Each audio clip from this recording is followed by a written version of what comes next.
Sempena sambutan ulang tahun Hari Kepeteraan Rasmi yang di Pertuan Agong hari ini, Sultan Abdullah Riayatuddin Al-Mustafa Billah Shah menzahirkan harapan agar rakyat Malaysia berbilang bangsa, agama dan budaya akan terus mengekalkan kemakmuran dan perpaduan yang telah dikecapi bersama selama ini.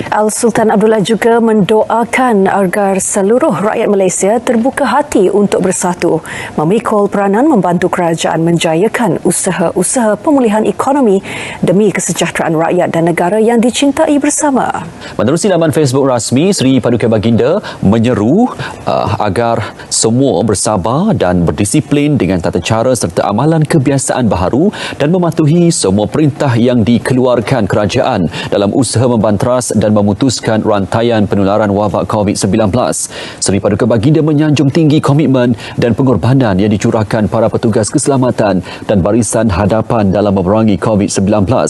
Sultan Abdullah turut mendoakan agar Malaysia terus dilindungi dari semua bentuk ancaman, dirahmati dan diberkati serta dikurniakan dengan kemakmuran dan perpaduan yang berkekalan.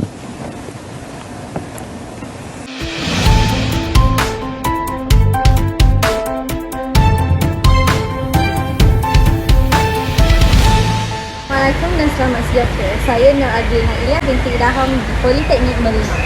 Saya sekarang akan bertemu dengan seorang pelajar Politeknik Merlimau untuk bertanya tentang kearifan khayal. Kini saya bersama Syahira. Hai Syahira. Hai. Boleh awak terangkan tak apa yang awak tahu tentang kearifan harian? Apa yang saya tahu tentang kearifan harian ni adalah fenomena dan tingkah laku yang tidak terikat oleh undang-undang formal. Mereka ni didorong dan memiliki norma yang dikongsi dan diterima bersama. Tak kisahlah kaum ke, tak kisah kaum, bangsa dan juga agama. Faham? Terima kasih. Sama. Bye. Setiap bangsa dan agama di Malaysia mempunyai budaya dan adat resam masing-masing.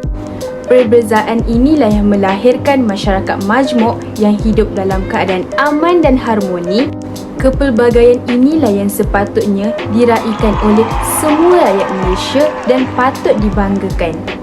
Keharmonian dan kemajmukan yang berlaku dalam negara kita ini telah menjadikan Malaysia sebagai sebuah negara yang sering dicontohi oleh masyarakat antarabangsa.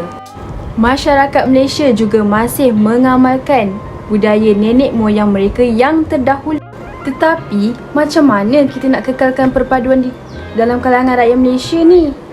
Caranya, bersifat terbuka dan juga positif dengan kewujudan masyarakat majmuk di Malaysia merupakan kesinambungan hubungan etnik, perpaduan, tolak ansur, saling hormat dan juga menghindarkan konflik di antara kalangan masyarakat majmuk di Malaysia. Selain itu, perkara yang perlu kita hayati adalah perkongsian amalan dan adat resam. Pun begitu, sekiranya perbezaan budaya dan kebiasaan masyarakat asal itu masih mengikut norma-norma kesusilaan, maka ianya bukan satu kesalahan. Malah, sesetengah masyarakat masih menerima perkara itu dengan hati yang terbuka. Kalau saya boleh bagi contoh, masyarakat India dan China memakai baju kurung orang Melayu. Sekarang anda dah tahu apa itu takrifan harian. Tetapi adakah anda tahu apa sahaja kaum yang terdapat di Malaysia? Kalau nak tahu, Sekarang saya akan terangkan budaya masyarakat yang terdapat di Malaysia. Yang pertama ialah budaya masyarakat Melayu. Budaya masyarakat Melayu, Hari Raya Aidilfitri disambut pada 1 Syawal tahun Hijrah. Ia disambut setelah menghabiskan kewajipan puasa pada bulan Ramadan. Hari Raya Aidiladha. Hari Raya Aidiladha juga disebut sebagai Hari Raya Korban ataupun Hari Raya Haji. Hari Raya Aidiladha merupakan perayaan agama yang disambut oleh seluruh umat Islam. Awal Muharram ataupun Ma'al Hijrah. Awal Muharram merupakan satu hari yang penting bagi seluruh umat Islam. Sambutan Maulidur Rasul, ia dirayakan oleh umat Islam di seluruh dunia kerana ia merupakan hari keputeraan Nabi Muhammad. Muzik atau tarian tradisional masyarakat Melayu iaitu wayang kulit, mayung, kuda kepang, menora, tarian gamelan dan zapin. Adat perkahwinan budaya masyarakat Melayu. bermula dengan berisik, bertunang, berlamin dan terakhir ialah bersanding. Pakaian tradisional masyarakat Melayu antaranya ialah sarung, pakaian Cik Siti Wan Kembang, pakaian puteri Perak, baju kurung Teluk Belanga, baju kebaya labur, baju riau atau pahang. Jenis makanan tradisional masyarakat Melayu pula ialah kuih bahulu, ketupat, nasi kerabu dan nasi dagang. Seterusnya ialah budaya masyarakat Cina. Perayaan-perayaan keagamaan bagi masyarakat Cina adalah perayaan Tahun Baru Cina, Cap Gong Mi, perayaan Qingming di mana perayaan Hantu Lapar di mana diorang akan mempercayai bahawa roh-roh orang yang telah meninggal akan keluar daripada alam gaib, dan juga perayaan Kuih Bulan. Pakaian tradisional bagi masyarakat Cina ialah Sangfu dan Cheongsao. Adat perkahwinan bagi masyarakat Cina. Mengikut kepercayaan, pasangan yang telah berkahwin tanpa mengikut aturan adat akan dianggap tidak sah. Muzik atau tarian bagi masyarakat Cina ialah opera Cina, tarian singa dan tarian naga. Jenis makanan masyarakat Cina antaranya ialah dumpling, tangyuan, kuih bulan dan juga yisang. Budaya masyarakat India. Perayaan-perayaan agama bagi masyarakat India adalah Deepavali, Taipusam dan juga Pongal. Pakaian tradisional bagi masyarakat India adalah kurta dan sari. Makanan tradisional bagi masyarakat India pula adalah thosai, idli, vadai, putu ayam, murku dan nasi daun pisang. Muzik atau tarian yang terdapat bagi masyarakat India adalah tarian katak dan juga barata natyam. Budaya masyarakat Dayak. Antara perayaan-perayaan keagamaan bagi masyarakat Dayak ialah Gawai Dayak. Pakaian tradisional bagi masyarakat Dayak ialah baju boyo bidayu ataupun baju kulit kayu bidayu. Jenis makanan tradisional bagi masyarakat Dayak ialah priboh, sup ponas dan juga pogang. Adat perkahwinan bagi masyarakat Dayak pula ialah mereka mengamalkan monogami, mereka dilarang berkahwin antara sepupu dan mempunyai larangan kuat terhadap incest.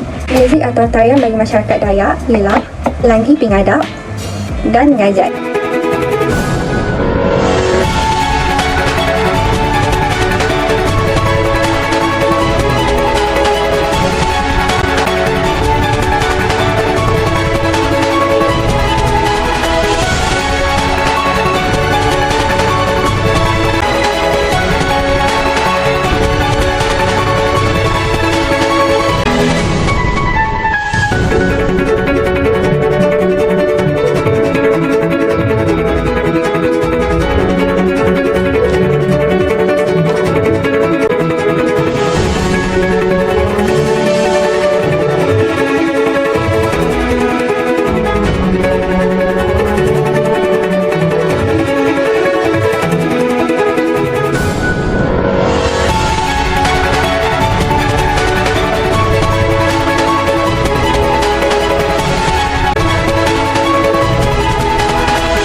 Tak boleh ke? Memanglah tak boleh. Kau tak tahu ke dalam Malaysia ni, especially dalam poli ni ada peraturan. Peraturan macam dalam Tarifan Authority. Kau tahu tak Tarifan Authority tu apa? Apa tu? Tarifan Authority tu Authority bermaksud fenomena ataupun tingkah laku yang berkaitan dengan protokol, perundangan dan perlembagaan. Tarifan Authority ini lahir berdasarkan dokumen dan pihak berkuasa dalam masyarakat. Selain itu, Tarifan Authority ini bersifat tetap ataupun rigid. Dalam berarti kata lain, dia tak boleh diubah. Ini bermakna setiap perbuatan masyarakat terikat dengan undang-undang dan peraturan. Mereka tidak boleh membuat sesuatu mengikut kehendak ataupun berbuat sesuka hati mereka. Jika mereka melanggar peraturan ataupun melanggar undang-undang, mereka boleh dikenakan tindakan seperti saman ataupun denda. Undang-undang dan sistem perundangan mempunyai tujuan yang sama, iaitu mewujudkan peraturan yang perlu dipatuhi oleh masyarakat. Secara tidak langsung, peraturan dan undang-undang dapat melahirkan pemimpin dan masyarakat yang baik. Jadi kau dah tahu tak tarikh authority tu apa? Dah tahu. Jadi apa yang kau kena buat? Inilah sorry. Tak gongsi selipar. Itu pun undang-undang tau. Boleh, baik. Okay. Bagus. Kau Masalah apa ni, dia merujuk kepada penyatuan masyarakat dalam semua aspek kehidupan seperti fizikal, ekonomi dan politik dan juga sosial. Okey. Perpaduan di kalangan rakyat ni merupakan salah satu proses yang mesti dititik beratkan dalam menyusun strategi pembangunan dan pentadbiran negara. Okey, untuk memajukan ekonomi sebuah negara yang berdaulat. Okey, perpaduan ni sangat penting bagi negara yang mempunyai masyarakat yang majmuk seperti Malaysia. Okey, keutuhan sebuah negara bergantung kepada keharmonian sosial. Keharmonian sosial yang boleh mewujudkan kestabilan politik yang membantu merangsangkan pertumbuhan ekonomi negara.